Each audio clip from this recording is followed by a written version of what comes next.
Salve, salve, galera motivada! Esse é o MotivaCast, o podcast que está aqui para ensinar, inspirar e motivar você a alavancar os resultados do seu negócio. Eu sou Daniel Felipe e hoje estou motivado a aprofundar sobre o assunto de justiça no trabalho. Eu sou Ronaldo Rames e eu estou motivado a ajudar os donos de supermercado a entender como melhoram as suas rotinas trabalhistas. Meu nome é Juliana Zanac, sou advogada e estou motivada a conversar com você, empresário, de como proteger a sua empresa de riscos trabalhistas e ainda valorizar os seus colaboradores.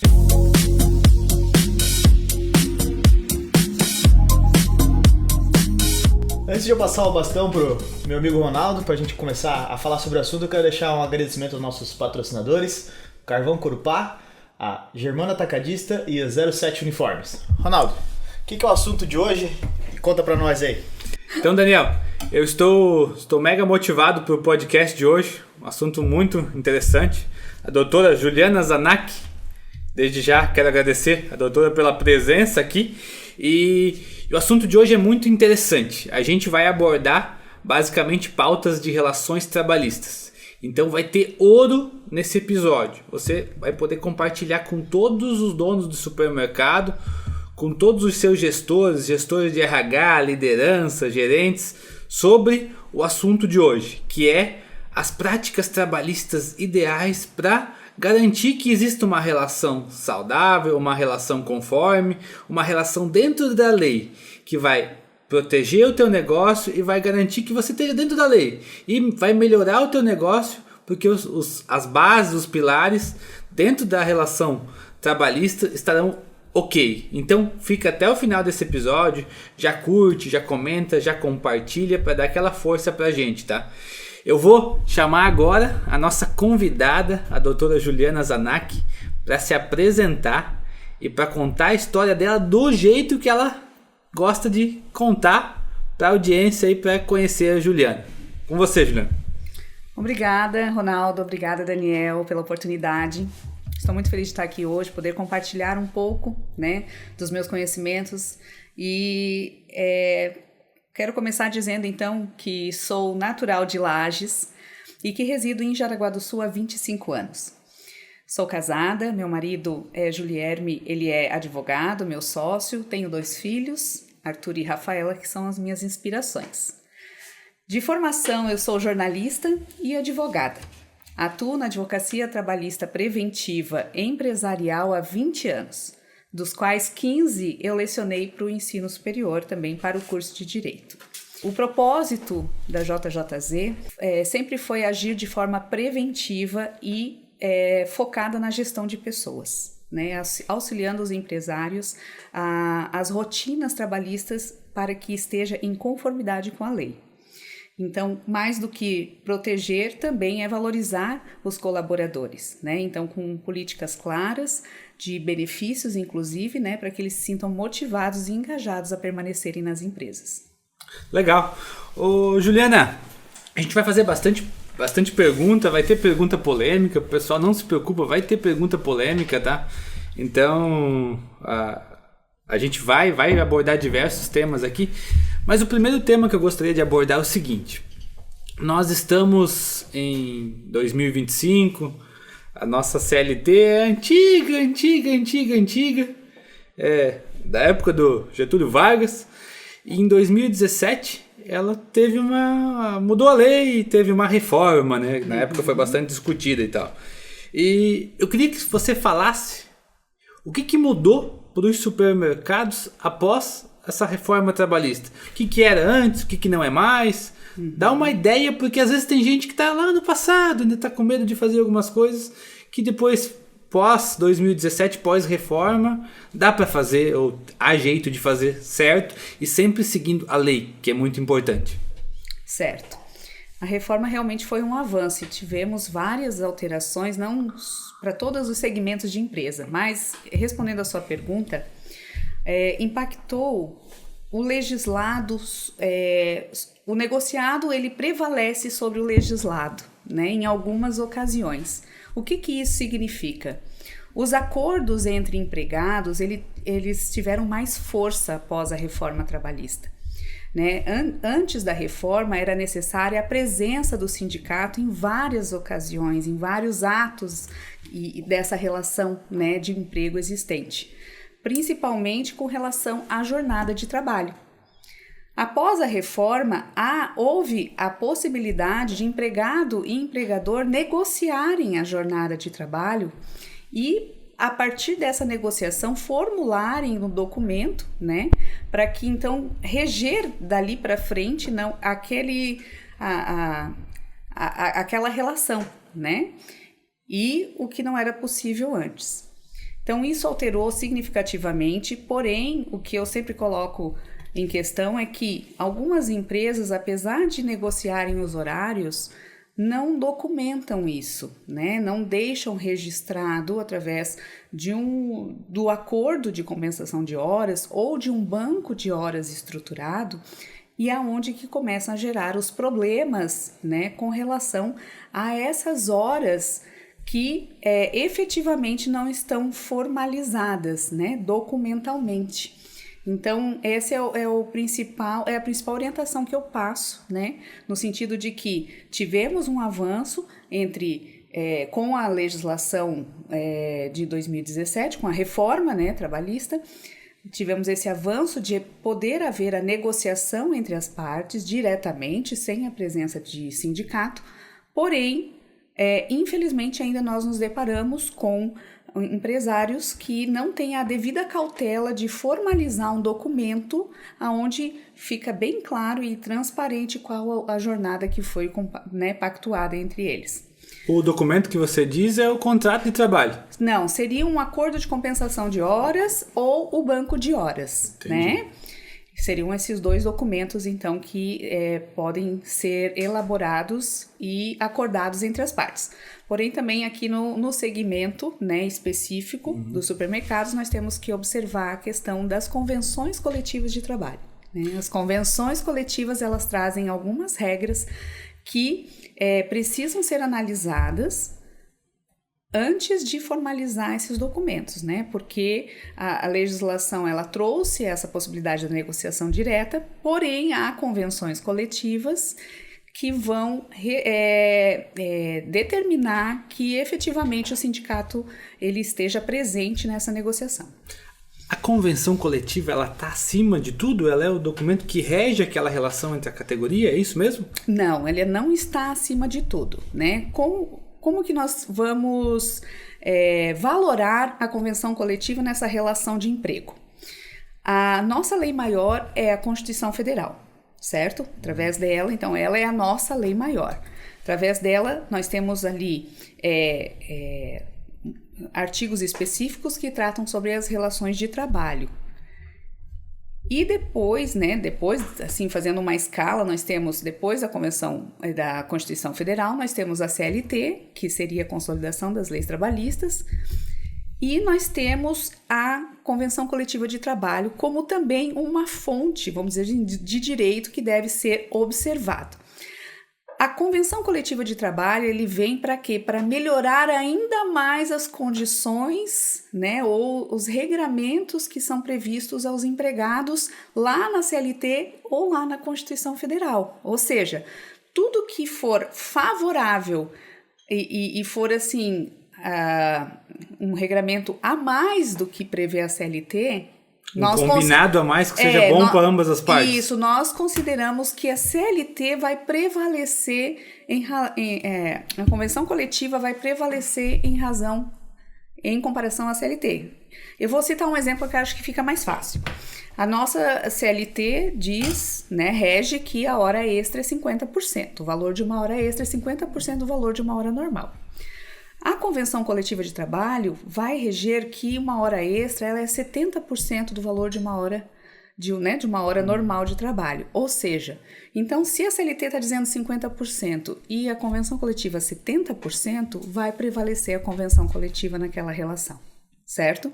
Agora, se a Convenção Coletiva, por exemplo, trouxesse que um regramento de que as férias seriam de no máximo 20 dias... Não pode. Não pode. Porque ela não está sendo mais favorável que a CLT, né? Então, é este o pensamento que nós temos que fazer.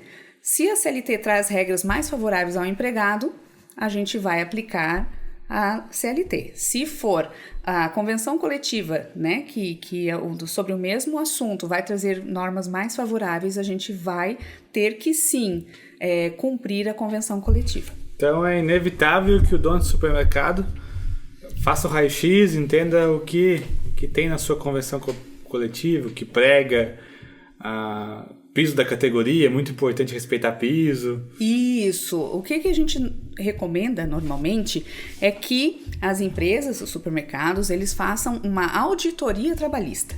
Né? Então, através dessa auditoria trabalhista, nós conseguimos identificar desde o contrato de trabalho, né, o que ficou combinado entre as partes.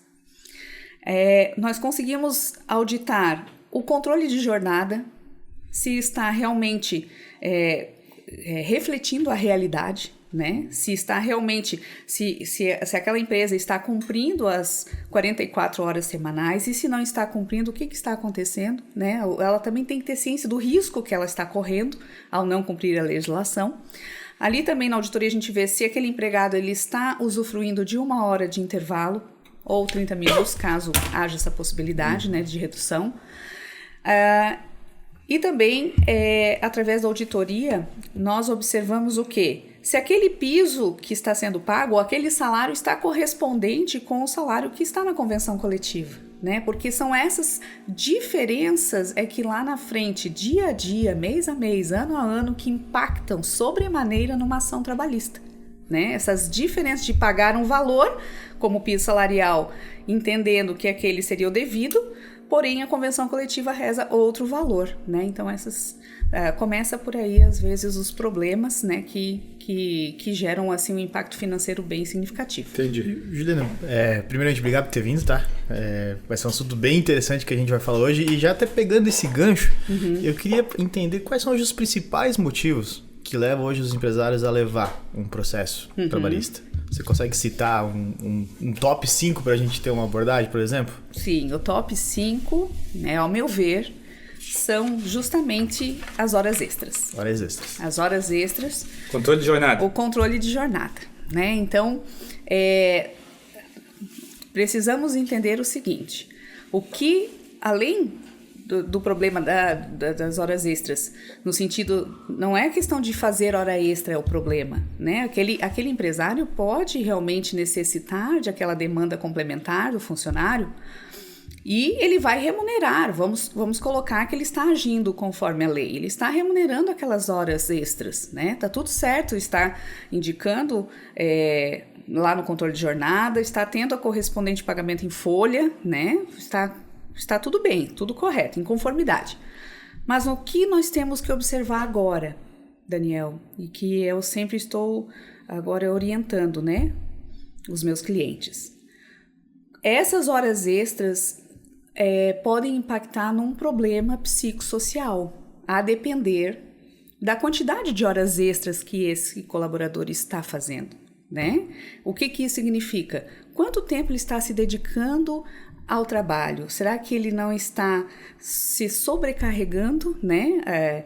Como é que está impactando na saúde dele permanecer mais de 44 horas trabalhando semanalmente, né? Isso pode impactar e fazer como consequência, pode gerar outros problemas, como o burnout, por exemplo, como uma depressão, uma ansiedade, né?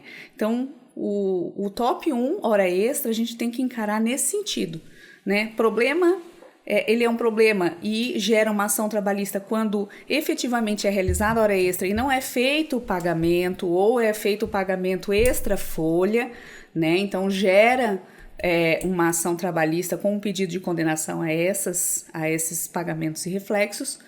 Porém, nós temos que analisar, como eu disse, a hora extra sobre outro viés, né? O que ela pode gerar também de um reflexo na saúde do empregado, né? Aquele número de horas extras. Essa questão é uma questão muito interessante. E lá no final do episódio, para quem ficar até o final, eu quero que se tu puder dar uma ideia de como que trabalha essa questão aí. Porque daí vai ter a questão da NR1, a gente vai conversar sobre isso mais adiante no episódio.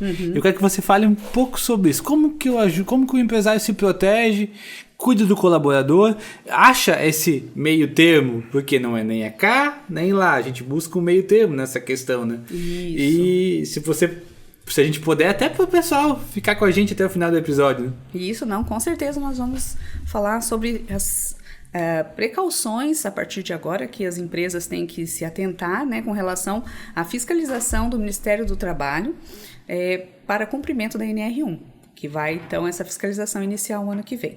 E além do controle de jornada, quais são os outros principais motivos de ações trabalhistas? Isso, Juliana? Além do controle de jornada, além das horas extras, né, nós temos a questão de desvio de função, que é um dos principais também, ou seja, são pessoas que elas foram contratadas para uma determinada função, mas no decorrer daquele contrato, elas acabam exercendo outras funções, né? E isso, a depender das outras funções que exercem, elas procuram o judiciário para pedir um plus salarial, para requerer uma diferença salarial por exercer uma função diferente da que foi contratado. Né? Então esse seria um segundo motivo que eu vejo. Tem maneira de blindar essa questão também, tem maneira de blindar também. Inclusive, né, no episódio que a gente teve anterior com a Débora Hessel, que ela é formada em RH, né? Ela tem uma experiência maior nessa parte. A gente tocou bastante sobre esse assunto, né? Que às vezes acaba ocorrendo um processo trabalhista pela questão do contrato não ser bem estabelecido, né? Certa pessoa não teve um contrato bem elaborado, foi feito padrão e acabou que, né, dentro da função dela permitia isso, mas não estava no contrato, não foi assinado, óbvio, vai ter que pagar por sua causa, né? Pessoal, não cabe mais contrato de prateleira, tá? Não cabe mais. Não. Você tem que entender as funções dentro do seu supermercado. É óbvio que o contrato de um açougueiro pode ser igual para o outro açougueiro, mas o contrato do açougueiro não pode ser igual para o padeiro, que não pode ser igual para o operador de caixa, para o operador de loja, que sim, às vezes faz várias funções e às vezes ele às vezes nem vai ganhar essa ação. Eu fiquei sabendo que a grande maioria das ações por desvio de função, o trabalhador perde, mas ele te incomoda, ele te tomou tempo, ele te tomou dinheiro, depois a Juliana vai explicar mais sobre isso. Mas, Juliana, por que tem tanto processo trabalhista no Brasil? Será que o empresário é ruim? Ou a cultura do país? Não, qual o motivo? Até complementando a sua pergunta e já respondendo, né? Um dos campeões de ações trabalhistas também atualmente, em vários segmentos, é a questão do assédio moral no ambiente de trabalho. Assédio moral. Né? Então, o assédio moral está muito ligado à questão da própria comunicação, né, entre os líderes, os gestores para com os empregados. Né? Então, essa forma de comunicação tem gerado esses conflitos. Né? E o que a gente aborda, né, nos treinamentos, nas capacitações com os líderes? A entender o que é considerado uma comunicação violenta. Né? A comunicação violenta, ela vai impactar, por quê? Porque nós temos perfis de pessoas. E, para citar para vocês, tem pessoas que têm um perfil mais passivo.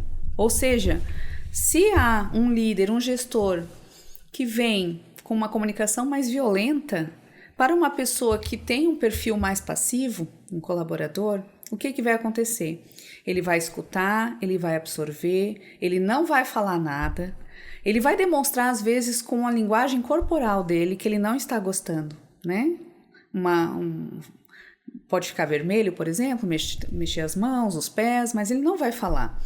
Com o tempo, essa pessoa ela vai se sobrecarregando dessa forma de relação, né? E isso vai gerar justamente o quê? Problemas, né? Conflitos. Porque ela, naquele momento, ela não respondeu, ela absorveu aquela comunicação violenta, né? Ela não gostou, mas ela precisa do seu trabalho, né? Ela tem que permanecer no trabalho, então ela vai escutando, dia a dia aquilo vai se tornando tóxico, né, do ponto de vista até mesmo da saúde dela, né, mas ela vai ficando. Então, mas vai chegar um momento que essa pessoa vai estourar, ela não vai mais querer ficar. E aí é que é onde essas pessoas, normalmente esse empregado, ele sai da empresa e ele procura justiça, né? Então, é isso que a gente tem que observar. Como estamos nos comunicando dentro da empresa, certo? Então, hoje em dia, é muito comum o assédio moral por exemplo, um palavrão, um xingamento, uma ofensa que foi proferida na frente das outras pessoas, uma cobrança de meta mais, digamos assim, agressiva, isso. Então, a forma de interpretação é muito diferente. Eu continuo, né, podendo cobrar do meu colaborador, né? A questão é saber como fazer isso de maneira respeitosa, de maneira que não ultrapasse o limite, né, do bom senso e, assim, que de forma que ele não se sinta constrangido, não se sinta humilhado, né? E é isso que nós temos que observar. É muito tênue essa diferença. Como eu posso cobrar de forma que ele não se sinta humilhado, que ele não se sinta constrangido, né? No individual já é meio caminho andado. Sim, o individual é o que nós sempre orientamos, né? Que seja feito de forma individual. Mas o assédio moral, ele pode ser tanto entre superior e empregado, né? Como entre os próprios colaboradores. E é isso que também a empresa precisa observar. Não pode deixar que isso se transforme em algo que acabe gerando um conflito ainda maior e que realmente precise ser resolvido na justiça, né? Se a empresa, se os gestores já estão observando que lá internamente, entre os próprios colaboradores, está havendo algum tipo de assédio moral, né? Como eu disse, esse assédio moral pode ser também por omissão, são assédios que passa, por exemplo, um colaborador não olha para o outro, não fala com a outra pessoa, né? Ignora, então há por omissão e por ação, só para vocês saberem que tem essas duas formas, né? Eu posso fazer um assédio por ação, falar alguma coisa, fazer algo que constranja, como por omissão, né? Então a gente tem que observar que, respondendo à pergunta, que o assédio moral hoje ele é um dos principais também, uma das principais causas que levam, né, os empresários à justiça do trabalho. Entendi. Mas vamos voltar no assunto. Por que tem tanto processo trabalhista no Brasil? Isso. Essa pergunta é muito interessante. É muito interessante.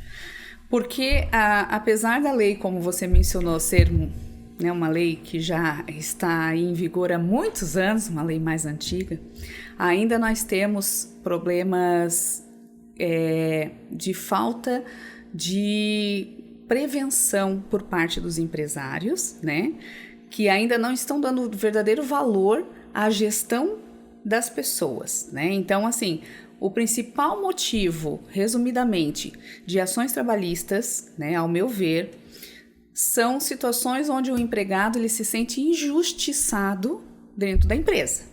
Certo? E ali, essa palavra agora precisa ser interpretada de várias maneiras, em várias ocasiões, em várias situações dentro da empresa. Ele se sente injustiçado por quê? Porque o colega ao lado trabalha o mesmo que ele ganha mais ou ganha menos, né? Ele se sente injustiçado porque ele o empresário disse que ele ia ganhar X e no final do mês ele não cumpriu com a palavra. Né? Ele se sente injustiçado porque ele fez horas extras, mas não está em folha, por exemplo, né? Ele foi lá observar o extrato do FGTS, não está vendo os recolhimentos do FGTS. Né? Então, assim, são várias questões que, ao se sentir injustiçado, ele vai procurar a justiça. E esse é o principal motivo que hoje, cada vez mais, sem esse olhar para o preventivo, né, muitas empresas estão sendo impactadas com as ações trabalhistas, né, que deixam primeiro a situação acontecer, às vezes agem por impulso, sem um olhar estratégico, né, na hora, por exemplo, de um desligamento, principalmente por justa causa, né? Vamos supor, a empresa não está observando os trâmites de uma dispensa por justa causa, e isso vai fazer com que? Vai fazer com que aquele colaborador, aquele empregado, entre na justiça e tente a reversão. Então, esse olhar mais preventivo, mais estratégico, né? Isso a gente precisa considerar hoje, mais do que nunca, né? Na Justiça do Trabalho. E, Juliana, aproveitando, quais são as rotinas que as empresas deveriam adotar, tanto na admissão como na demissão, né? Para uma forma de proteger a empresa contra um possível processo, uma possível causa trabalhista no futuro. Existe uma rotina que deveria ser seguida tanto na admissão como na demissão? Sim.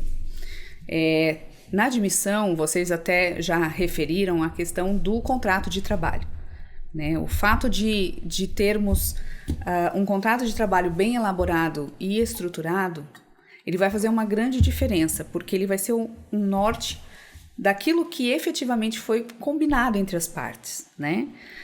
Mas, um pouco antes do contrato de trabalho, nós temos que ver como é esse processo de admissão, né? É bem estruturado também essa admissão? Tem um checklist de documentos, né? A empresa tem um perfil que ela está buscando e ela está bem claro para ela qual é o tipo de perfil que ela procura, né? Então, às vezes, os problemas acontecem lá no recrutamento, porque ela quer preencher uma determinada vaga, só que o perfil, a pessoa que ela contratou, né, não vai se adequar, não vai ser a pessoa ideal para ficar naquela função. Então, já começa ali, a gente tem que fazer um bom recrutamento, ou seja, se cuidar, né? Já na parte de recrutamento, de admissão, um contrato de trabalho bem estruturado, bem completo, bem redigido, né? Assinado entre as partes. Na sequência, precisamos ver se a empresa possui um manual de integração daquele colaborador. Ele precisa saber, quando ele entra, quais são as regras do jogo, certo? O que aquela empresa tolera, o que ela não tolera. Quais são os seus direitos e quais são as suas obrigações. Eu vejo que se as empresas tivessem um regimento interno, um manual de integração do colaborador ou um código de ética, né, já diminuiria drasticamente essas ações trabalhistas, porque quem já, ao entrar na empresa, não se sentir parte daquela cultura, efetivamente não vai ficar, né? Nem vai entrar, né? Nem vai entrar. Então, a importância da empresa ter esses documentos bem também consolidados, principalmente para que fique claro depois e implementados, né, que aquele empregado ele assinou que estava ciente das regras do jogo. Então, ele não vai poder alegar que estava desconhecendo o que era para ser feito, né? E na questão da demissão, então, é observar o seguinte: antes de promover essa demissão, fazer esse levantamento, como eu disse, uma auditoria, verificar a documentação, está tudo em dia, quais são os riscos, né, de um desligamento, né? A gente consegue mensurar isso. Então, é o que nós temos que observar na parte da demissão. Mas, se for a demissão por justa causa, né, nós temos que observar o seguinte: nós temos provas suficientes para dispensar aquele colaborador, né?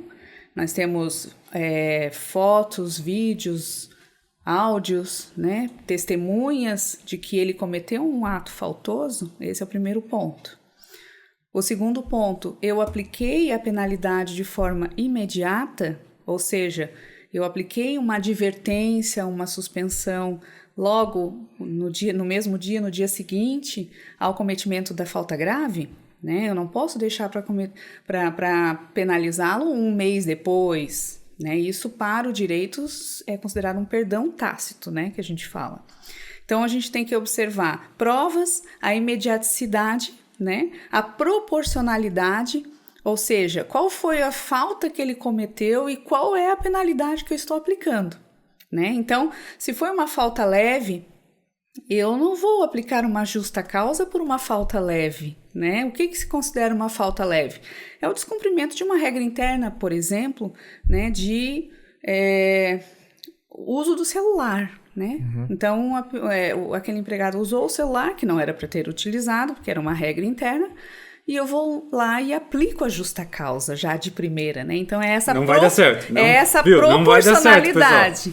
Não pode, não vai dar certo. Então, a gente tem que ter esse bom senso e proporcionalidade, né?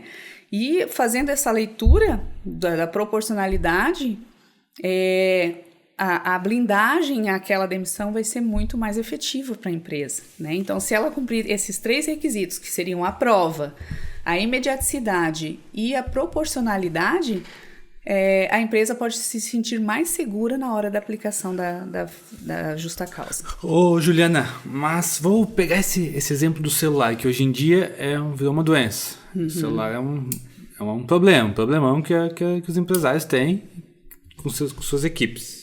A gente ouve muitos relatos e tal. Mas eu não posso ir lá e dar uma justa causa para o cidadão no momento que ele pegou o celular pela primeira vez. Eu até acho que isso não é correto, é injusto. Mas se eu seguir aquela famosa escadinha, eu aprendi a escadinha. A escadinha é o quê? Advertência por escrito, verbal, a primeira é verbal, depois advertência por escrito, depois advertência por escrito de novo, depois advertência por escrito, depois suspensão de 1 dia, depois suspensão de 2 dias, depois suspensão de 3 dias. Lembrando que a ideia disso na comunicação com o colaborador não é puni-lo, é educá-lo para que ele não faça mais. Se eu cumprir a escadinha, tende a dar certo? Certamente. E eu digo para você que nem precisa toda essa escadinha. Eu sou mais conservador, então. Isso, você é bem conservador, né? Nós podemos considerar que a gradação de penalidades, que é a forma como a gente fala, é uma gradação, né? Vai levar em consideração essas reincidências, digamos assim, do cometimento da falta grave, e se tem o fim de penalizar, né, de educar, pedagógico, eu não preciso fazer essa gradação chegar a 5 advertências, 3 suspensões, entende? Se o objetivo é justamente educar, eu vou fazer uma advertência verbal, uma escrita, uma suspensão e depois a justa causa. Eu vejo que já está bem razoável, certo? Entendi. Então, mas é esse bom senso que o empresário tem que ter. Nós estamos falando de celular. Uma vez que eu proíba o uso do celular, eu tenho que levar em consideração aonde esse colaborador, esse empregado, vai deixar o celular dele. Tem que ter um lugar para ele deixar. Tem que ter um lugar para ele deixar. Então, a gente tem que fazer essa leitura. Na empresa tem um armário com chave, né, para esse colaborador deixar também a sua mochila, a sua pasta. Ele tem aonde que ele deixa o celular. E essa é uma preocupação que nós também passamos para os empresários, né, além de punir, mas a gente dar condições, né, oferecer condições para que aquele empregado, então, tenha um lugar específico também para guardar o seu celular, né? Então, assim, é só fazendo uma leitura de que não basta apenas proibir. A gente tem que proibir e também tem que mostrar a maneira correta de agir, né? Então, Juliana, eu conversei com um dono de supermercado essa semana ainda. Aí a gente estava comentando sobre dificuldade de contratação, essas situações que a gente sabe que vive hoje no Brasil. Que não é um problema novo, já vem de alguns anos. Aí eu falei, cara, tu pode proibir o uso do celular na tua empresa. Faz parte do poder diretivo do empregador que eu aprendi. Daí ele disse, será que eu posso hoje em dia? E se o cara quiser receber uma chamada da mãe, do filho que está na creche? Tem coisas assim importantes por trás disso. Aí eu gostaria que tu comentasse a questão de deixar bem claro no regimento interno que não pode celular, que o dia que ele tiver algum problema, ele vai deixar o gerente ou o RH comunicado, mas que ele não pode. O empresário, se ele deixar bem claro, o colaborador já entra na empresa sabendo que ele não vai poder usar o celular, por exemplo. Isso mesmo. Além do poder diretivo, que você mencionou muito bem, né, de direção, o empresário ele tem o poder de fiscalização, que é fiscalizar a atividade, né, a prestação pessoal dos empregados, e também o poder de regulamentar, ou seja, criar ordens, né, diretrizes para serem cumpridas. Esse é um poder que precisa ser exercido e precisa estar claro, através do regimento interno, o que a empresa tolera e o que não tolera. Porque justamente nessa de não estar clara essa comunicação é que onde surgem os conflitos. Porque os conflitos, surgem retrabalhos, né? Por exemplo. Por quê? Porque é muito comum a gente ouvir assim, que houve um desligamento porque o empregado cometeu determinada falta, né? Só que às vezes esse empregado ele não estava muito consciente desta falta que ele cometeu. Ele não estava claro para ele que não era para usar o celular, por exemplo, né? E é onde gera a injustiça, aquilo que eu comentei antes. O senso de injustiça. E esse senso de injustiça é que vai levar esse mesmo empregado depois entrar na justiça do trabalho. Então, assim, o regulamento interno, ele é um norteador, é o coração, ao meu ver, desta relação, né? Onde vai ficar, além de ficar muito claro direitos e deveres, este colaborador, este empregado, ele vai assinar que ele recebeu esse documento e vai ser ali para o empresário a forma como ele vai poder cobrar a execução daquelas regras também, né? Juliana, eu posso monitorar o computador e o celular dos empregados, do meu funcionário? Posso? Que isso é polêmico, né? Isso é bem polêmico mesmo. A questão é que monitorar o celular... O celular de trabalho, equipamento de trabalho, vou deixar bem claro, né? Entendi. Porque tem muitas atividades que eu forneço o computador da empresa para ele trabalhar, eu forneço o celular da empresa para ele trabalhar, mas aí ele pode estar usando a ferramenta de trabalho para usos indevidos e eu quero ter esse monitoramento. Eu posso fazer isso? Isso é invasão de privacidade? Ou eu posso ou não posso? Não, e se o equipamento ele é da empresa, né, e se está no curso da jornada de trabalho, digamos assim, é um dever do empregado utilizar aquele equipamento para o fim específico pelo qual ele foi contratado, né? Então, a empresa, ela tem esse acesso a esses equipamentos e lhe cabem à medida que seja averiguado ou monitorado os fins para que ele se destina, né? Se for um computador, um celular, certo? Não poderia ultrapassar disso, né? Então, assim, respondendo a pergunta desde que seja um equipamento da empresa e ele seja avaliado, monitorado para os fins que se destina, que é, né, o trabalho que é executado nesse equipamento, eu não vejo como invasão de privacidade. Então o empregador pode tranquilamente fazer isso. E é bom deixar bem claro no regimento interno que não se tolera o uso dos equipamentos eletrônicos da empresa para outras atividades senão o trabalho. Aí o colaborador tem 2 motivos para não fazer: o regimento interno e a auditoria, o monitoramento que você faz regularmente, né? Isso mesmo. E é legal que cria uma cultura dentro da empresa de não fazer, tem momento para fazer isso e tal, a pessoa tem o celular dela, o equipamento dela. É importante a gente também falar um pouco, Ronaldo, a respeito da imagem do empregado, que é algo que tem me chamado a atenção, e até porque com as inúmeras formas hoje que as empresas têm para fazer o seu marketing, é comum a gente observar, filmar dentro da empresa, né? Captar as imagens daquele empregado.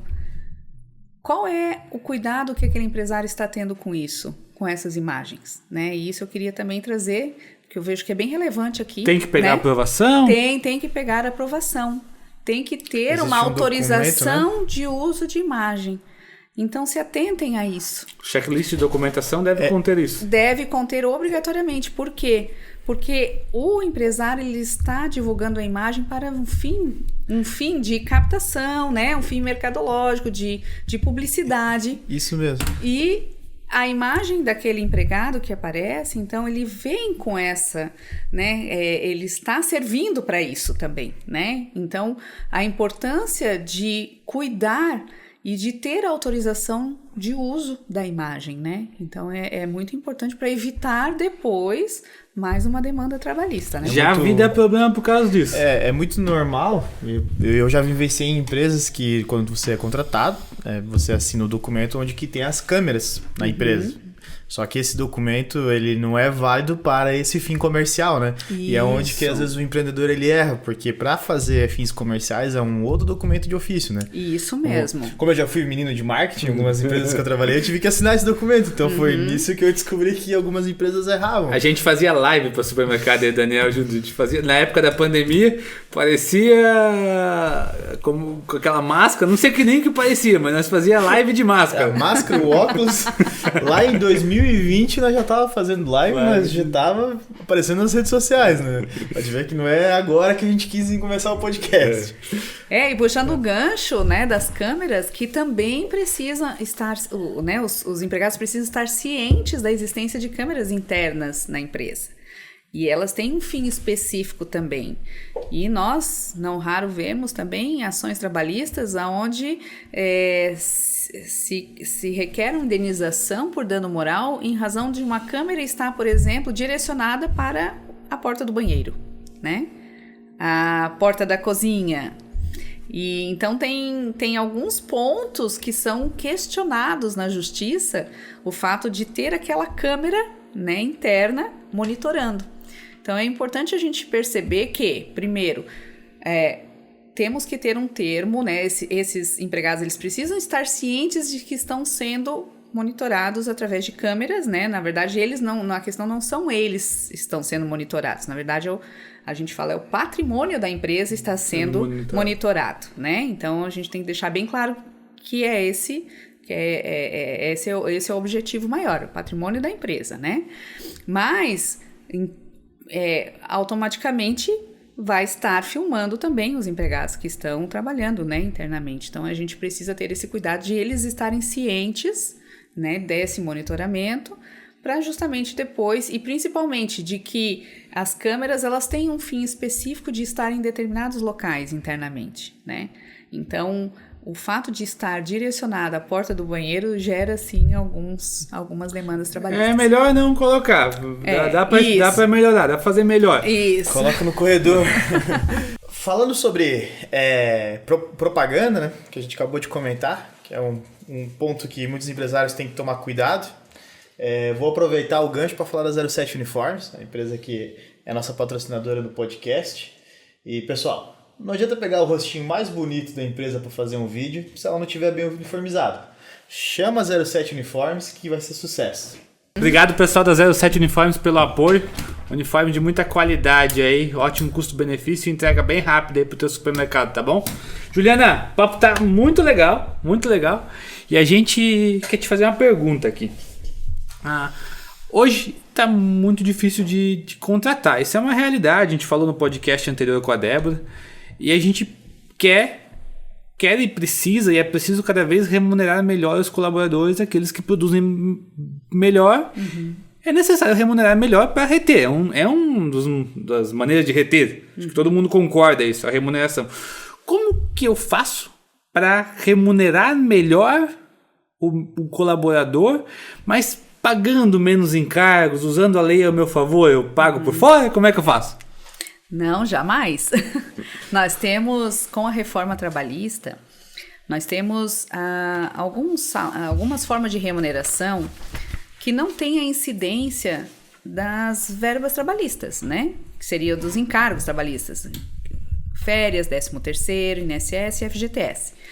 Dentre elas, eu vou citar prêmios, ajuda de custo, né, que também com a reforma ela tem agora um regramento diferente, mas assim, lembrando que são pagamentos que devem ter assim, ser esporádicos, né, eventuais, mas também ter critérios bem definidos. Eu vou pagar em forma de prêmio, mas eu vou instituir requisitos para que ocorra essa premiação, né? Então, por exemplo, assiduidade, né? É um exemplo que a gente pode tratar. A questão das vendas mesmo, né? teve um bom resultado de vendas, por exemplo. Então, eu vou estipular alguns critérios e, uma vez preenchidos, eu vou pagar aquele prêmio. E vou pagar em folha aquele prêmio, certo? E ele não vai ter incidência dos encargos trabalhistas. Então, é uma forma de a gente bem remunerar, né, esse empregado sem impactar, né, no valor final ali do pagamento em si, né? Um outro ponto que há uma retenção maior de empregados é quando a empresa ela tem um plano de cargos e salários, né? Então, se aquele empregado ele entra na empresa sabendo exatamente aonde ele está e aonde ele pode chegar, isso é muito importante para fins de retenção, né? E valorização. Então, se eu tenho também critérios para que ao longo de um determinado tempo aquele empregado ele passe para um outro enquadramento, né, de função e também de salário, isso é motivador, né? Mas o que nós percebemos? As empresas não têm não estão preocupadas a fazer esse plano, né? E isso faz com que, por exemplo, o empregado, na hora que vai pedir um aumento, o empregador ele precisa dar 1000 desculpas para não dar aquele aumento, né? Ele vai dizer que as vendas não estão boas, né? Por exemplo, vai dizer que o momento agora não é o momento do contexto, né? Vamos dizer, financeiro, econômico não é o mais adequado, que já está com dificuldade de pagar os empregados, não, por isso não vai ter aumento, sendo que poderia ter um critério mais objetivo. Olha, você não vai receber o aumento porque, segundo aqui o teu plano de cargos e salários, né, você deixou de cumprir isso e esse é aquele requisito, né? Então, fica mais objetivo, fica mais transparente. E isso vai fazer com que aquele empregado entenda que se ele não teve um aumento é porque ele ainda não chegou no patamar correspondente àquele enquadramento salarial. Então, é bem importante a gente ter esse olhar interno, parar e verificar qual é a capacitação desse empregado, né? Quais são as funções que ele exerce, quanto ele recebe, certo? O que ele poderia fazer para receber mais, né? Por exemplo, uma formação mais qualificada, um treinamento, né? Mais tempo, por exemplo, na função. Enfim, há vários critérios que somados geram esse plus, né, dentro da carreira. Essa questão que a Juliana levantou me permite fazer uma contribuição. O quadro de carreira que ela comentou, onde mostra as funções e os níveis, por exemplo, tu pode ter o repositor 1, o repositor 2 e o repositor 3. É muito importante, complementando o que a Juliana falou, reforçando critérios objetivos. Tempo de casa pode ser um critério objetivo? Eu não acho mais adequado. É interessante que haja uma maneira de medir a produtividade, que eu entendo, ou uma avaliação de desempenho com critérios objetivos. Mas esse quadro de carreira, ele mata 2 coelhos com uma cajadada só, porque ele torna claro para o teu colaborador quanto que ele pode ganhar em cada atividade, o que ele tem que ter para galgar um nível superior, e ele te protege de uma ação de equiparação salarial também. Perfeito. Porque daí tu segue os colaboradores que estão naquele nível ganham tal salário. A Juliana citou sobre a premiação, baita ferramenta. O pessoal só tem que tomar um seguinte cuidado: prêmio é por desempenho que excede a normalidade. Eu não posso pegar e todo mês lá e pagar, que nem a Juliana falou, todo mês R$200 de prêmio pro meu colaborador. O que o juiz vai achar que aquilo é? Tá mascarando. Tá mascarando. Então, se é, por exemplo, algo relacionado a vendas, tem que ser algo que ele não vem batendo sempre. Porque se ele bate sempre, pode ser até uma comissão, mas comissão incide em encargo. Eu aprendi. Agora, premiação não. E outra baita ferramenta que também vai entrar dentro dos benefícios, que aumenta a percepção de ganho do colaborador, são, por exemplo, vale alimentação, vale refeição. Isso também não incide em encargo e é legal. Eu queria que você comentasse sobre isso. Isso também é uma forma, é um benefício, né? E que normalmente ele agrega muito, né? Por quê? Porque eu vou estar auxiliando aquele colaborador, né, com o Vale Alimentação, mas a gente tem que observar se está também vinculado com o PAT, né, que é o programa do governo, para que haja essa desvinculação como salário, né? Então, e uma vez instituído, a gente tem que observar que precisa ser cumprido, né? Então, como você comentou, também esses benefícios, eles podem ser agregados e também não vão impactar nos encargos trabalhistas, né? Então, desde que também esses benefícios estejam de acordo com a legislação, né? Eu não posso simplesmente pagar um vale alimentação se ele também não está tendo o seu propósito, que é para pagamento de alimentação, né? Isso que eu queria deixar bem claro. Tem que estar vinculado também ao que a lei determina para esse pagamento, né? Não pode ser dinheiro, pessoal. Não pode ser dinheiro. Tem que ser isso. Cartão. Basicamente é cartão. Não tem que inventar a roda. Tem várias empresas. Pode conversar com o teu banco. O banco adora isso, porque o dinheiro fica parado na conta do banco. O banco adora trabalhar e vai te fornecer, não vai te cobrar nada, ou vai te cobrar taxas irrisórias para fornecer o tal do cartão alimentação para tua equipe aí, que é uma maneira de ajudar. E muito importante, um ponto muito importante, o valor da alimentação tem que ser uma regra clara e igual para todo mundo. Tu não pode fazer distinção entre cargos, entre funções. Não é, Juliana? Isso mesmo. É um benefício que tem que ser concedido, né, para os empregados sem distinção, né? Não tem o porquê eu vou beneficiar uns em detrimento de outros, né? O que às vezes muda e que a gente observa em algumas empresas que fazem essa diferenciação de valores, que é o que a gente precisa cuidar também. Vai, né? Tomar choque, vai ter problema também, tá? O que o empresário pode fazer, eu quero que você me diga se eu estou correto, é o seguinte: ele pode instalar uma lei assim, que, por exemplo, desde que esteja alinhado com o PAT, com a convenção coletiva, que até o colaborador estar em contrato de experiência é determinado valor para todos que estão em contrato de experiência. Pós-experiência, ele passa a receber outro valor, superior, é óbvio. Então, dá uma economizada ali, dá uma medida na febre. Isso é ok? É isso que tem que ser observado, principalmente com as convenções coletivas, né? A gente está falando de alimentação, mas há outros benefícios não previstos na CLT, né, que estão na convenção coletiva e que normalmente não são pagos, né? Eu cito um exemplo que é em questão um seguro de vida. Tem convenção que obriga a pagar um valor em caso de óbito do empregado, um valor para a família, no caso, né?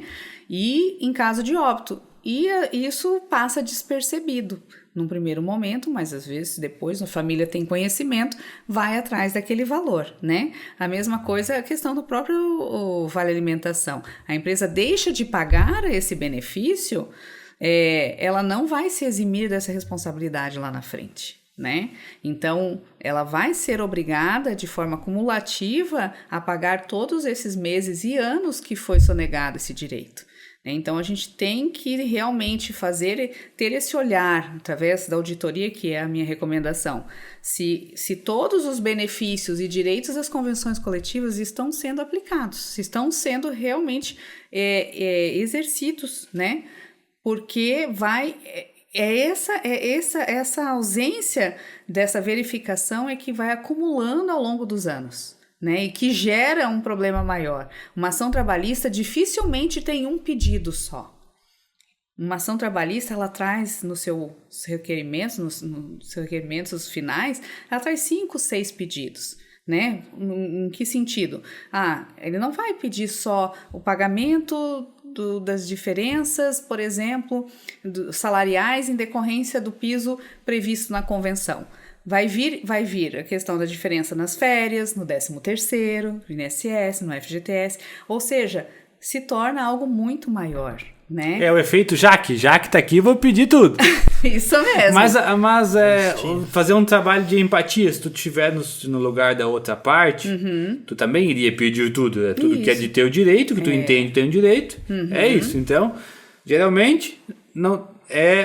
aquilo que tu deixou de pagar vai vir acrescentado de várias outras contas, né? Uhum. Uma das possibilidades que também surgiu com a reforma trabalhista foi o acordo extrajudicial a ser homologado na Justiça do Trabalho.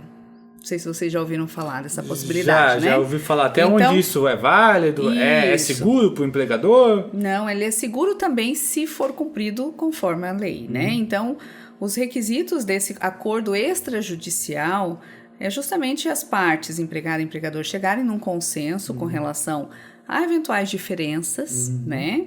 Esse empregado, ele precisa estar acompanhado de um advogado, né? E o empregador também com o seu advogado.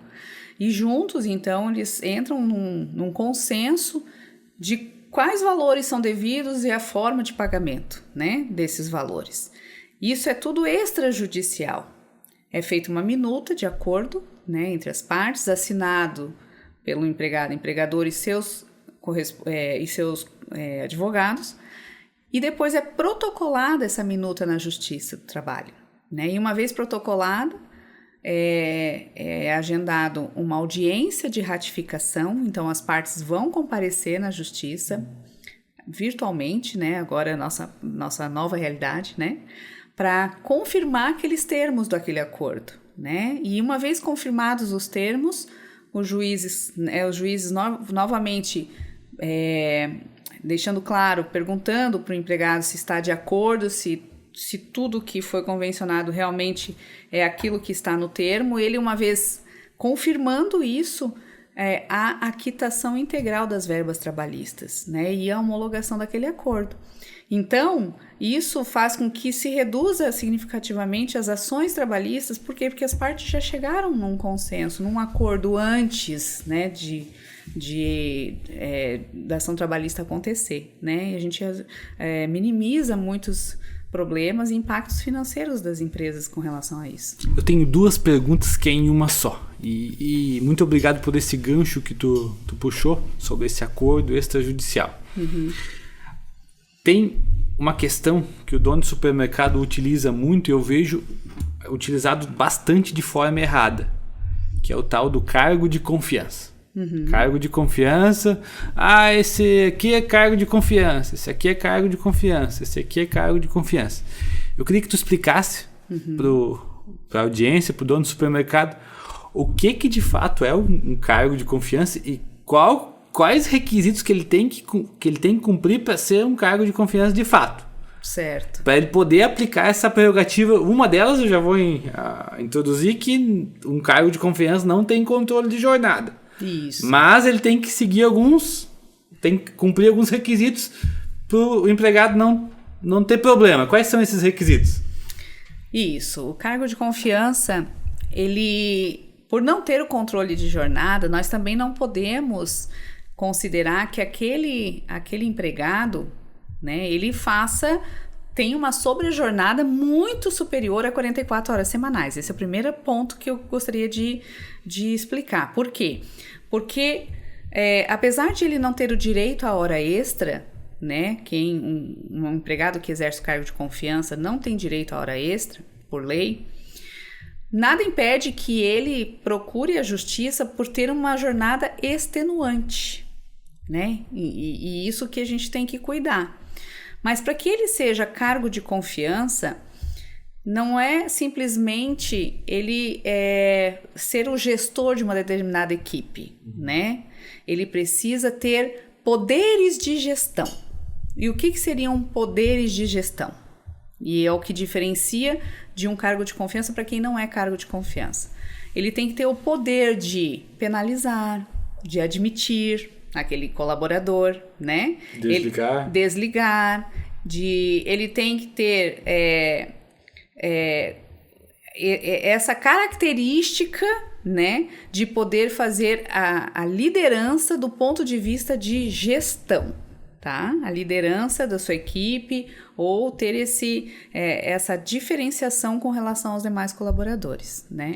Então, assim, respondendo a tua pergunta, então, é considerado cargo de confiança quem tem poderes de gestão. E quem tem poder de gestão é aquele que pode admitir, demitir, né, penalizar, fiscalizar enfim, né? Ele é o olho do dono, né? Ele também é o braço direito do dono da empresa, na verdade, né? Então, por exemplo, um líder de setor no teu supermercado, ele não tem poder de gestão.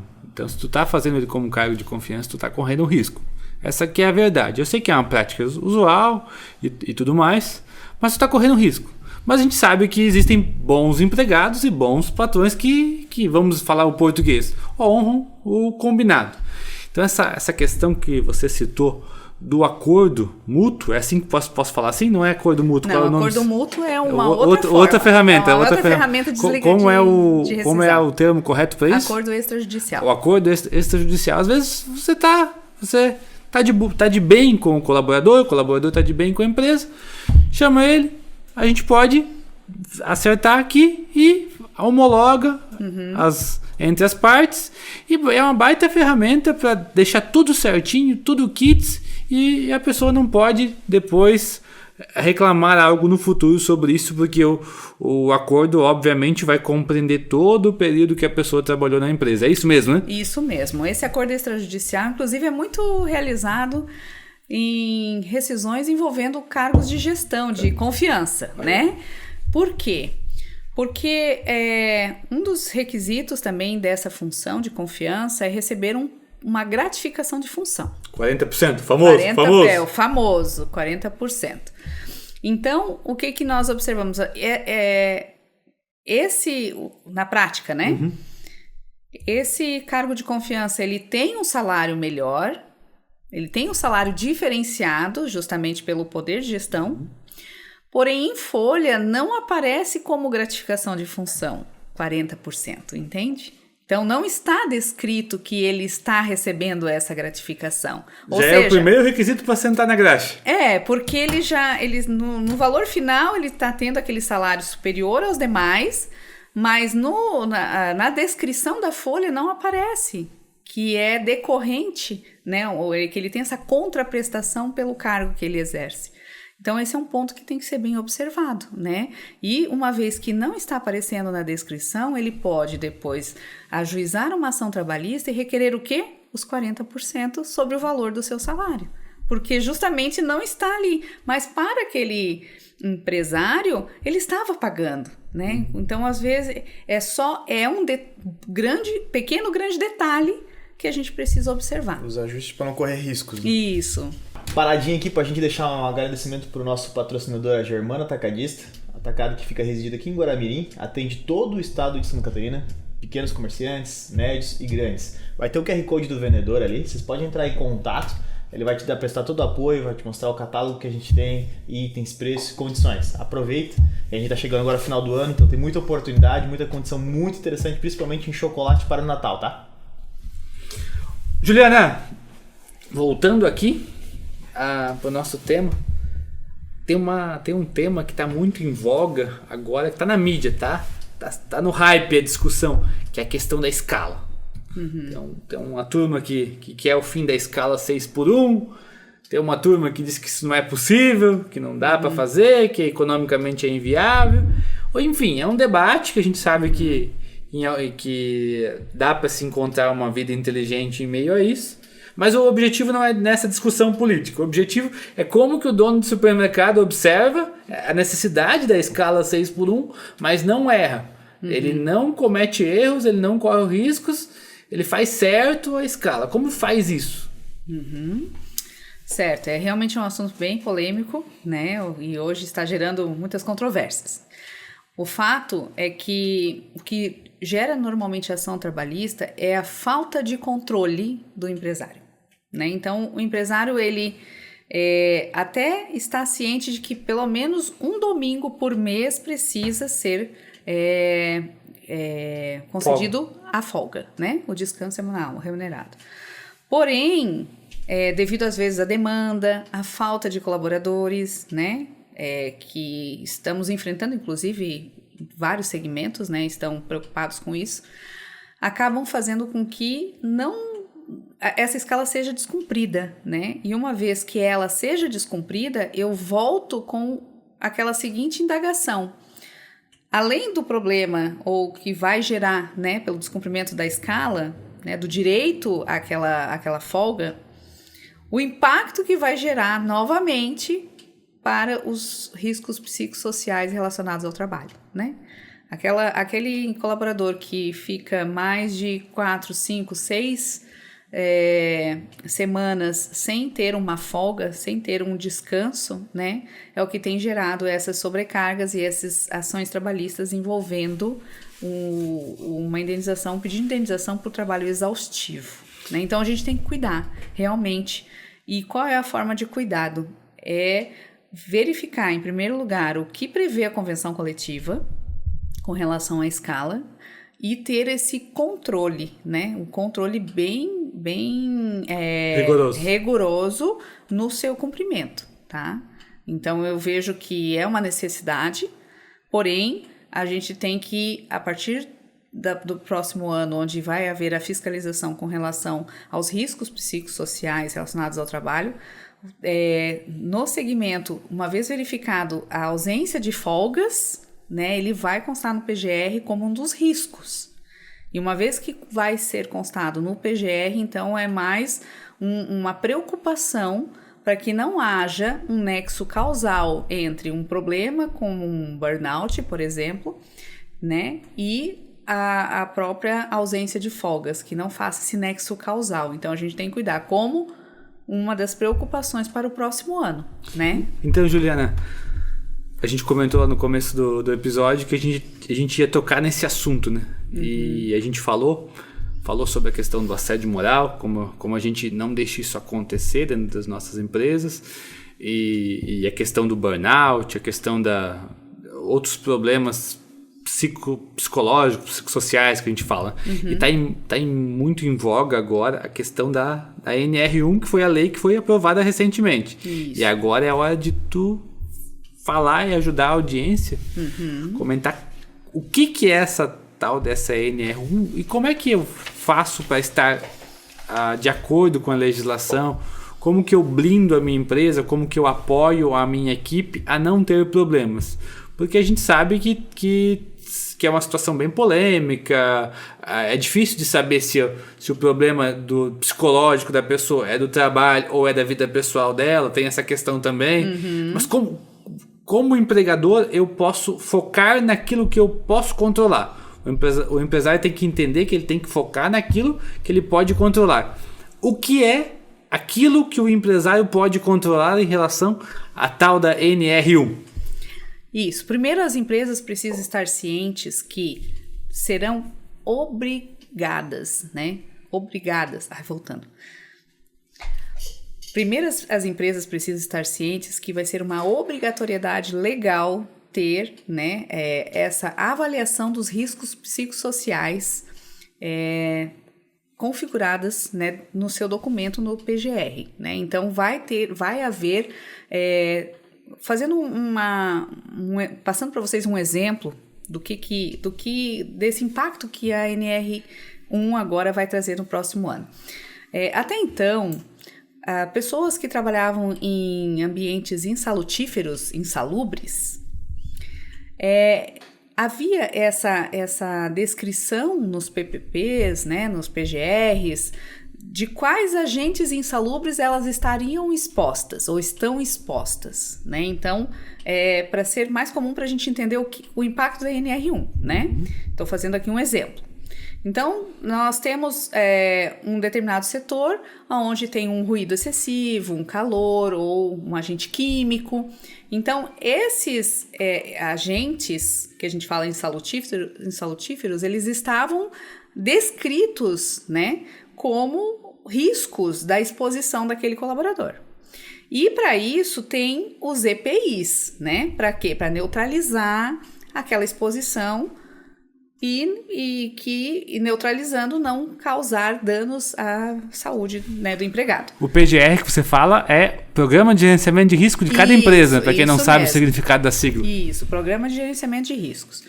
Então, identificado os riscos, são também entregues os EPIs para neutralizar aqueles riscos, tá? Com a NR1, a gente tem que ter esse mesmo pensamento. Quais são os riscos dentro daquela empresa que aquele colaborador tem de trabalhar ali. Então, vai ser pontuado nesse PGR quais são os riscos. Essa empresa, ela concede folgas, por exemplo? Sim ou não? Não consegue. Então, vai estar lá no PGR que folgas é um dos riscos psicossociais. A ausência de folgas, por exemplo. E, na sequência, a gente tem que fazer o seguinte pensamento. O que a empresa está fazendo com relação a isso? Se aqui eu estou falando que se estava exposto a ruído, é entregue um EPI relacionado ao neutralizador do ruído. E aqui, na saúde mental, o que a empresa está fazendo? Qual é o programa que ela está implementando para que neutralize, minimize os impactos dos riscos psicossociais que foram identificados? Então, e aí é que está a questão, que eu vejo, ao meu ver, que as empresas estão demorando a perceber a importância e validade de já implementar esses programas, porque a NR1 já está em vigor, porém a fiscalização é que foi prorrogada para o ano que vem, dando esse tempo para adequação, para adequação à lei. Então, assim, além de estar no PGR, vai constar, vai ser feito um diagnóstico para se identificar quais são os riscos. E por meio desse diagnóstico, eu também consigo entender que não é além do diagnóstico psicossocial, também precisamos fazer um diagnóstico, uma avaliação das rotinas trabalhistas dessa empresa. Porque por meio da verificação das rotinas trabalhistas, a gente também consegue perceber se aquele colaborador está usufruindo do horário de almoço ou não está, se está ultrapassando as 2 horas extras que é permitido por lei, porque isso também vai impactar. Quantas ações trabalhistas aquela empresa também já foi demandada, né? Então, tudo isso vão servir essas informações para que a gente possa elaborar um programa para que seja implementado cronologicamente na empresa, né, de forma que a empresa documente uma palestra, um workshop, um atendimento individual com psicólogo, né, para que ela documente esses atos, né, que vão ser praticados e ela possa se resguardar no sentido de que, olha, nós estamos fazendo a nossa parte, nós estamos oferecendo um programa aos nossos empregados, nossos colaboradores, que é para minimizar, reduzir ou, não possibilitar que hajam riscos psicossociais dentro da nossa empresa. Juliana, vou te fazer uma provocação aqui agora. Vou traçar uma linha antes NR1, pós NR1. Certo. Supermercadista que fazia tudo certo conforme a lei trabalhista até a chegada da NR1. Fazia tudo certo. Uhum. O que ele vai ter que fazer a mais? Eu sei que tu já começou a dar alguns exemplos. O que ele tem que fazer a mais para estar em conformidade com a NR1 e para cuidar do colaborador dele? Dá uns exemplos assim pra gente. Sim. Pra galera do supermercado. Eu parto do princípio que ele vai ter que começar com a capacitação dos seus líderes. Capacitação da liderança. Isso, da liderança. Para cuidar das pessoas. Para cuidar das pessoas. Mas a capacitação, em primeiro lugar, é na parte de comunicação, certo? A forma de comunicação dos líderes dentro da empresa. Deixar bem claro também nessa capacitação aos líderes o que é considerado um assédio moral, né? Então, quais são as formas de assédio, por exemplo, né? E como que ele vai como que ele vai acolher os seus empregados, os seus colaboradores que estão passando por problemas psicossociais. Esse é o ponto. Então, eles precisam ter esse treinamento, né? Então, o primeiro passo é justamente identificar eventuais riscos e também oferecer treinamentos, capacitações, principalmente aos líderes, que vão ser depois os propagadores, né, desse programa.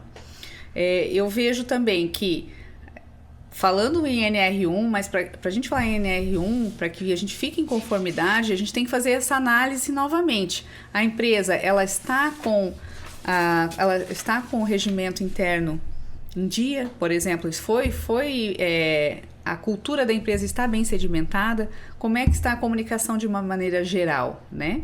Então, isso também vai ser avaliado, né, numa eventual ação, né? Se as regras estão bem claras, porque o que pode gerar esses problemas psicossociais, como eu disse, às vezes é uma forma de tratamento, é um conflito interno que gerou, né? E isso, com o tempo, vai impactar com o quê? Com os afastamentos.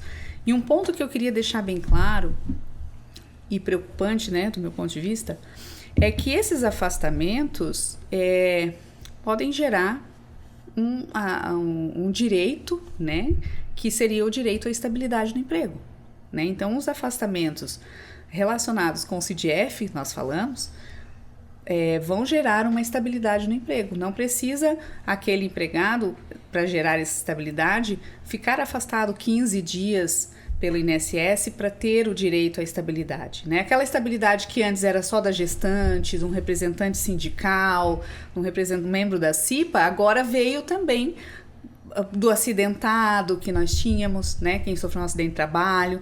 Aqui também, por exemplo, a doença ocupacional é equiparada a um acidente de trabalho, então ela gera uma estabilidade no emprego.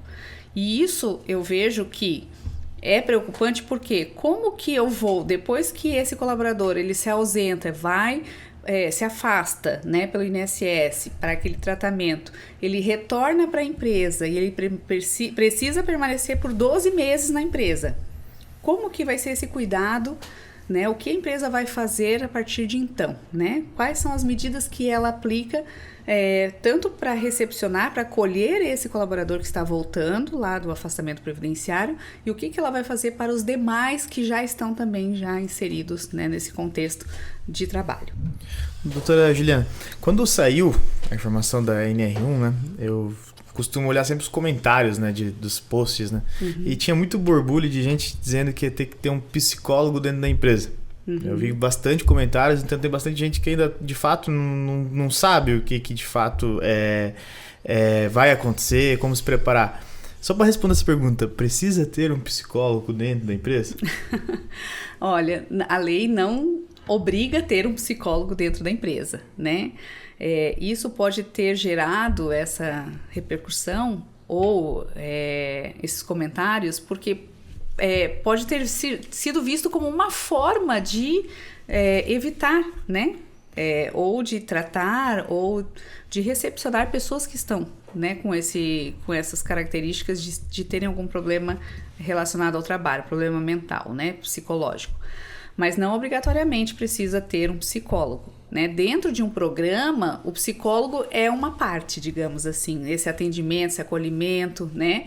Faz parte de... é um momento do programa. Posso fazer uma palestra, né, por exemplo? Isso, ele pode fazer uma palestra, ele pode fazer um atendimento individual, um atendimento coletivo, um workshop, pode também vir um médico, pode vir um advogado, são várias pessoas vários profissionais que podem estar ali para auxiliar, né, a formalizar esse programa de saúde mental dentro da empresa. O psicólogo é um deles. Perfeito. Tem bastante assunto, tem motivos e assuntos para mais uns 5 podcasts aqui. Então eu vou pedir para você comentar ali que quer mais podcast, quer um podcast exclusivo sobre a NR1. A gente já fica o convite aqui para a doutora Juliana para ela voltar aqui para a gente falar mais, bate-papo e ajudar o amigo supermercadista. Destrinchar, né, sobre esse assunto. Mas um ponto que eu queria comentar aqui brevemente todo ser humano ele gosta, ele precisa, ele tem a necessidade de ser ouvido. Então a grande ideia da NR1, eu acredito que é o ser humano ser ouvido, de fato ser ouvido. Quando eu comecei lá na empresa, lá atrás, na primeira empresa que eu comecei, a coisa que eu mais adorava era sentar com o meu líder, ou às vezes com a moça do RH, a gente chamava da moça do RH, que por coincidência era psicóloga, e na prática o que eles faziam comigo era ouvir, que a pessoa tem anseios, ela tem vontades, ela quer saber qual é o norte dela, para onde que ela vai, quais são os objetivos e tudo mais. Então, uma grande dica aí, entende o quanto tu tá ouvindo o teu colaborador. Às vezes uma conversa, uma palavra amiga, o ouvir vai ajudar muito na saúde mental de fato e de coração do teu colaborador. A gente tá indo pro final do episódio, tá? Episódio muito bacana, mas antes de ir pro final do episódio, eu quero fazer uma pergunta bastante polêmica aqui. A reforma trabalhista, ela trouxe a tal da pejotização. Esse termo tá cunhado, tá famoso aí. Eu posso contratar, eu vou falar aqui em altos cargos de gestão para minha empresa, gerentes, diretores, eu posso contratar no formato PJ? É seguro? Qual que é o teu ponto de vista sobre isso? Eu sei que mesmo os advogados acabam tendo pontos de vista diferentes, mas eu quero ver o teu ponto de vista como profissional do direito em relação a isso, Juliana. Precisamos primeiro identificar se aquela atividade que está sendo contratada, ela é uma atividade realmente descrita, né, no CBO como uma atividade passível de um microempreendedor individual, né? CBO não, desculpa, voltando. Primeiro nós temos que observar, depois a gente faz o corte, né? Sim, faz o corte, pode responder de novo, corta tudo e Vai. responde de novo. Eu perguntei sobre o PJ. Isso. Primeiro nós temos que observar se aquela atividade do microempreendedor individual, CNAE dele, é correspondente à função que ele está exercendo. Por exemplo, ele tem como um registro de microempreendedor individual de consultor e ele está dentro da empresa trabalhando como vendedor. Começa aí, né? Então, nós primeiro temos que checar, analisar se o registro dele é compatível com a função que ele está exercendo. Se a empresa dele está fazendo aquela atividade. Isso, a atividade que ele foi contratado. Esse é o primeiro ponto. Segundo ponto é a gente entender se realmente está sendo um empregado ou um prestador de serviço. Se os requisitos do vínculo de emprego estão sendo observados ou não, né? Então, quais são os requisitos do vínculo de emprego? A subordinação é o principal que a gente analisa, né? Ele está cumprindo ordens, ele precisa ter um controle de jornada, por exemplo, né? Ele tem autonomia na sua atividade, ou ele segue ordens e precisa estar também inserido nas demais atividades, tanto quanto os demais empregados que são registrados, né?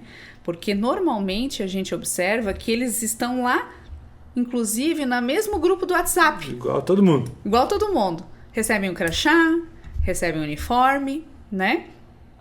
Então, além da subordinação, nós temos a questão da exclusividade. Ele está trabalhando exclusivamente para você naquele horário? Ele tem a liberdade de trabalhar para outras pessoas, sim ou não, né? O trabalho dele é contínuo ou é um trabalho eventual? É algo que também tem que ser colocado em questão, né? E principalmente, eu vejo assim, a pessoalidade, ele se faz substituir ou não se faz substituir? Se ele faltar, né, o que acontece? Ele pode mandar uma outra pessoa no lugar dele ou não? Ele vai ser advertido se ele faltar? Ele precisa apresentar atestado médico se ele faltar, né? Então, são pontos... Aí, precisou apresentar atestado, já enquadrou. Problema. Enquadrou porque é uma forma de subordinação, né? Então, de novo, como que eu vou conseguir me blindar? Como é que eu vou conseguir fazer uma contratação e que eu tenha mais segurança, né? De um prestador de serviço, o CNPJ, que a gente fala do MEI, né? Nós temos que verificar, primeiro, como eu disse, se a função ela é compatível com o registro dele, né, no CNAE, primeiro. E segundo ponto, se ele não preenche os requisitos do vínculo. E um outro ponto é a gente observar também a questão do próprio contrato de prestação de serviço que vai ser firmado, né? Então, precisa estar também bem claro os direitos e obrigações dessa relação, né? Para que depois não hajam problemas relacionados a um possível vínculo de emprego. O que observamos também é que muitos MEIs não estão efetuando os seus pagamentos de impostos devidos. Então, é uma preocupação também, né? Porque você, enquanto empregador, né? Na verdade, como empregador não, como a pessoa que contrata um MEI, né? A empresa contratante de um PJ, precisa também fiscalizar a documentação dele, se ele está em dia com as suas obrigações legais, né? E se ele não está, certamente, se ele sofrer, por exemplo, um acidente de trabalho, um acidente de percurso, que a gente fala de trajeto, né? Se, por exemplo, uma mulher, né, que ela fica gestante, ela não vai ter o benefício previdenciário, porque ela não está contribuindo, né? Ela não está honrando com a sua obrigação legal. E em alguns casos, ela pode fazer o quê? Ela pode voltar-se contra, né, a empresa, no sentido de avaliar se aquela relação dela era realmente uma relação de emprego ou de trabalho. E uma vez que ela vai ficar desamparada por não receber um benefício previdenciário, né, ela pode buscar, às vezes, esse reconhecimento desse direito na tentativa, inclusive, de receber esse benefício que, infelizmente, não foi pago, né? No salário maternidade, por exemplo. Que legal, Juliana. Vou dar uma dica pro dono do supermercado. Dica de ouro, tá? Rapidinho aqui. Dá uma olhada no teu regimento interno, no teu quadro de carreira, nos teus contratos de trabalho e, principalmente, entende que todo empresário ele precisa de ajuda externa. Ele não vai conseguir fazer sozinho. Então, chama um bom advogado, chama um profissional da área para te apoiar. Se fazer sozinho, vai fazer besteira, o barato sai caro, então chama um advogado, chama um profissional. Assiste, escuta de novo esse episódio e anota ponto a ponto para perguntar para o teu advogado de confiança aí, para fazer as coisas certas e melhorar o teu negócio, melhorar a tua empresa para crescer e escalar. O episódio de hoje demonstra que o contrato ele tem que ser feito correto para cada segmento, para cada pessoa, para cada departamento. O copia e cola não funciona para isso. Senão, no bom português, que nem a gente diz, né, vai sentar na graxa. Dá problema. Doutora Juliana, muito obrigado por ter vindo, muito obrigado por ter participado. Eu tenho certeza que a gente tem diversos assuntos que a gente pode fazer outros 10 episódios só para falar sobre aquele assunto. Por exemplo, da NR1, sobre PJ, sobre escala 6x1. Mas finalizando esse, é uma pergunta que a gente sempre gosta de fazer para todos os nossos convidados.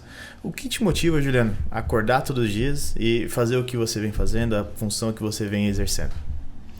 Isso. Em primeiro lugar, o que motiva é o agradecimento a Deus, né, pela minha saúde, pela minha família, de poder também ter uma missão, né? E a minha missão é justamente essa, ao meu ver, né, é essa orientação, é propagar informações, é ensinar, né, como educadora, como que fui, e isso me motiva a perceber mudanças, resultados, né?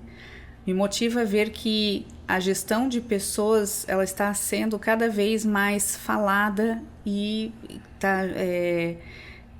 valorizada dentro das empresas, né? Então, por isso que eu vejo que a minha missão de proteger o meu cliente, o empresário, ela está em consonância hoje com a questão desse próprio olhar dele com relação aos seus colaboradores. Então, eu estou muito feliz de poder estar auxiliando tanto nessa proteção jurídica, nessa segurança jurídica, como também observando essas mudanças, né, essa forma de gerir com um olhar mais voltado, né, também a um ambiente de trabalho mais saudável e produtivo, né? Então essa seria assim a minha motivação maior.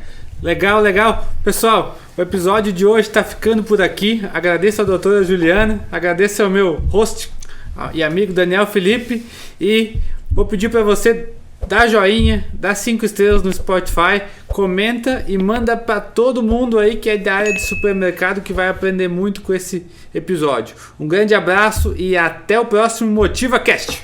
Obrigado, pessoal. Obrigado por ter participado até o final. Garanto que vai ter muitos episódios que a doutora Juliana vai vir poder participar com a gente também. aproveita para comentar lá. Volta, doutora Juliana, volta, pra gente já marcar o próximo. Obrigado, doutora Juliana. Obrigada e é pelo isso aí. convite. Valeu, pessoal. Grande abraço.